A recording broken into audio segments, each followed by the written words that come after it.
আজকে নিয়ে আসলাম দীঘার দ্বিতীয় দিনের ব্লগ। আমরা এই দীঘায় দ্বিতীয় দিনে কোথায় কোথায় গিয়েছি সব এই ব্লগে থাকবে। তো আমরা নিউ দীঘা থেকে টোটো করে যাচ্ছি হচ্ছে উদয়পুর সি বিচে, কারণ আমরা আগের দিন ঘুরেছিলাম নিউ দীঘা বিচ আর জগন্নাথ মন্দির। তারপরে তো সেখানে জগন্নাথ মন্দির ঘুরতে ঘুরতে বৃষ্টি হয়েছিল, তার ঘোরা হয়নি। তো আমরা হচ্ছে সেকেন্ড দিন চলে গেছিলাম উদয়পুর সি বিচে। এই পাশে অনেক খাবারের দোকান রয়েছে, এখানকার খাবারগুলো খুব টেস্ট, মানে প্রচুর ভালো, মানে বলতে গেলে খাবারগুলো একদম টেস্টি আছে। তো আমরা এখান থেকে চলে গেলাম উদয়পুর সি বিচে। তো এখানে এসে আমি অনেক ফটো তুলেছি, ভীষণ ভালো লাগছে আমার। সমুদ্র আমার খুবই ভালো লাগে, সমুদ্র আর পাহাড়ি দুটো জিনিস খুব ভালো লাগে।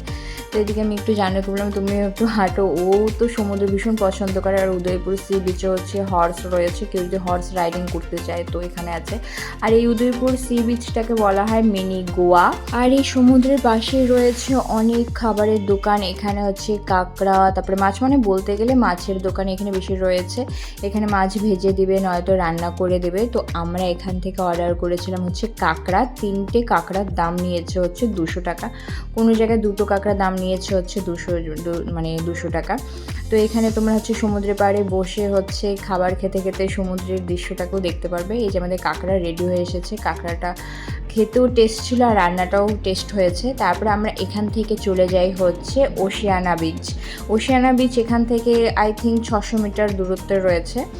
তো আমরা এই পাশ দিয়েই যাচ্ছি। ওশিয়ানা বিচটা খুব ক্লিন ছিল, খুবই সুন্দর ছিল ওশিয়ানা বিচ। ওখানে কেউ অতটা স্নান করে না, কারণ ওখানকার ঢেউগুলো খুব বড় বড় আসে। তো ওখানে সবাই যায় হচ্ছে ফটো তুলতে। পাশেই রয়েছে ফরেস্ট, তোমরা হয়তো একটু আগেই দেখতে পেয়েছো। তো ফরেস্টে আমরা হচ্ছে ফটো তুলিনি। আমরা সমুদ্রের পাড়ে এত ঢেউ দেখে আমাদের মন এত খুশি হচ্ছিল না, সত্যি সিরিয়াসলি। আর এখানে ঢেউগুলো খুব জোরে জোরে আসছিলো। আমি তো বেশি দূরে যাইনি, আমি একটু সমুদ্রের থেকে দূরেই ছিলাম। তবু ঢেউ আসার পর আমার ভীষণ ভয় লেগে গিয়েছে, ভীষণ চিৎকারও করে দিয়েছি। আর ওশিয়ানা বিচটা খুবই পরিষ্কার ছিল। তারপর আমরা এখান থেকে চলে যাই কোনো একটা রেস্টুরেন্টে, খাবারটাও খুব টেস্ট ছিল। এখন আমরা ঢেউসাগর পার্কে যাচ্ছি। এটা আমাদের দীঘার ঢেউসাগর পার্ক প্লাস হচ্ছে দীঘার সায়েন্স সিটি সেন্টার, সেটাও তোমাদেরকে দেখাবো। এই তো আমরা চলে আসলাম হচ্ছে দীঘা বিজ্ঞান কেন্দ্র এবং জাতীয় বিজ্ঞান শিবির। তো আমরা এখান থেকে বাইরে থেকে হচ্ছে টিকিট কেটে নিয়েছিলাম।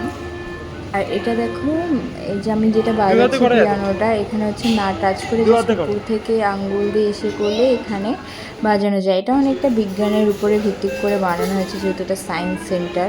তো জিনিসগুলো খুবই ভালো লাগছিল। এখানে অনেক অনেক কিছু ছিল, অনেক কিছু বলতে অনেক কিছুই ছিল, সব কিছু তো ভিডিওতে করা সম্ভব না। আর আমাদের এখান থেকে আমরা যে হোটেলে ছিলাম সেখান থেকে এই সায়েন্স সেন্টারও বেশি একটা দূরে ছিল না, 900 মিটারের মতো ছিল। তো আমরা সেখান থেকে হেঁটে গিয়েছিলাম, আসার সময় মানে টোটো করে এসেছিলাম। তারপরে আমরা এখান থেকে যাই হচ্ছে 3D থিয়েটারে, সেখানে আমাদের ভিডিও করা অ্যালাউ ছিল না। আর 3D গ্লাসটা দেখো, আমরা কিন্তু কোনো ফোনটা কিন্তু জুম করিনি, অটোমেটিকলি জুম হচ্ছে না। এটা হচ্ছে 3D গ্লাসের একটা কামাল বলতে গেলে।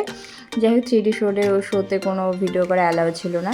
তারপরে এটা দেখো, এটা কি ভালো লাগছে না বলটা? আমার তো এটা ভীষণ ভালো লেগেছে, আমার জানুও করেছে এই জিনিসটা আর আমিও করেছি। প্রথমে তো আমার একটু অসুবিধা হচ্ছিল, পরে আমাকে জানু টেকনিকটা বুঝিয়ে দিয়েছিল।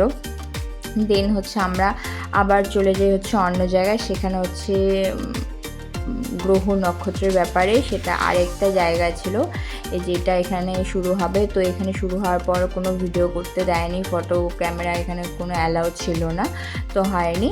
তারপরে আমরা আবার ওখান থেকে চলে এসে আবার আমরা আরেক জায়গায় যাই, মানে ওখানে 3D ছিল, আরেকটা গ্রহদের ব্যাপারে আরেকটা ঘর ছিল। তারপরে আমরা এখানে চলে আসি। আমার এইসব করতে তো ভীষণ ভালো লাগে, আমি প্রচুর আগ্রহ সহকারে করছিলাম, কিন্তু আমার হচ্ছে টাচ হয়েছে এখানে 15 বার। তো তোমরা কেউ যদি দীঘা ঘুরতে আসো, একবার হলো দীঘার হচ্ছে এই সায়েন্স সেন্টারে এসো, খুব সুন্দর জায়গাটা, আশা করি তোমাদের ভালো লাগবে। অনেক কিছু দেখার আছে এখানে দেখো, এই যে গ্লাস, মানে প্রথমে সাদা দেখাচ্ছিল, এখন এই গ্লাসটা দিয়ে দেখলে একদম কালারিং দেখাচ্ছে।